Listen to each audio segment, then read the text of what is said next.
ഞങ്ങൾക്ക് 6:30 ആകുമ്പോഴത്തേനൊരു വിശപ്പാണ്. അതിനു വേണ്ടി എന്തെങ്കിലും 6:30ക്ക് ഞങ്ങൾക്ക് കഴിച്ചില്ലെങ്കിൽ അതൊരു ഭയങ്കര ബുദ്ധിമുട്ടാണ്.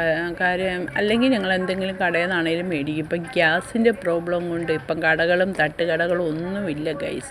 പക്ഷേ വീട്ടിലെ ഗ്യാസ് ഏതായാലും ഈയിടെ ഒരു 7-ാം തീയതി 8-ാം തീയതി വെച്ചത് കൊണ്ട് അടുത്ത മാസം ഒരു 20-ാം തീയതി വരെയെങ്കിലും പോകുമെന്ന് ഞാൻ വിശ്വസിക്കുന്നു. അതുകൊണ്ട് ഞാൻ വലിയ അതിനെക്കുറിച്ച് ഓർത്ത് ടെൻഷൻ അടിക്കാൻ പോകുന്നില്ല. ആ സമയത്ത് എങ്ങനെയെങ്കിലും അതിൻ്റെ യുക്തി പോലെ നമുക്ക് ചെയ്യാമെന്ന് വിചാരിച്ചു. ഞാൻ പിന്നെ അപ്പം കുറച്ച് ചിക്കൻ ഇരിപ്പുണ്ടായിരുന്നു. എന്നാൽ ഞാനപ്പം മോളപ്പോഴത്തേന് കസിൻ്റെ വീട്ടിലോട്ട് പോയി. അവൾ അറിഞ്ഞിട്ടില്ല.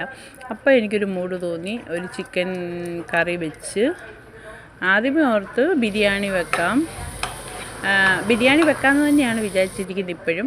അപ്പോൾ ബിരിയാണിയുടെ മസാല ആദ്യമേ ഉണ്ടാക്കാൻ നോക്കുകയാണ്. അപ്പോഴത്തേന് അത് കറിയൊക്കെ ആയി കഴിഞ്ഞ് ഞാൻ ഓർത്തെന്നാൽ വേറെ കുക്കറിനകത്തോട്ട് 1 ഗ്ലാസ് അരിക്ക് 1.5 ഗ്ലാസ് വെള്ളമായിട്ട് വെച്ച് അതെടുക്കാമെന്ന് വിചാരിച്ചു. അപ്പോൾ അത്രയേ ഉള്ളൂ ഗൈസ്.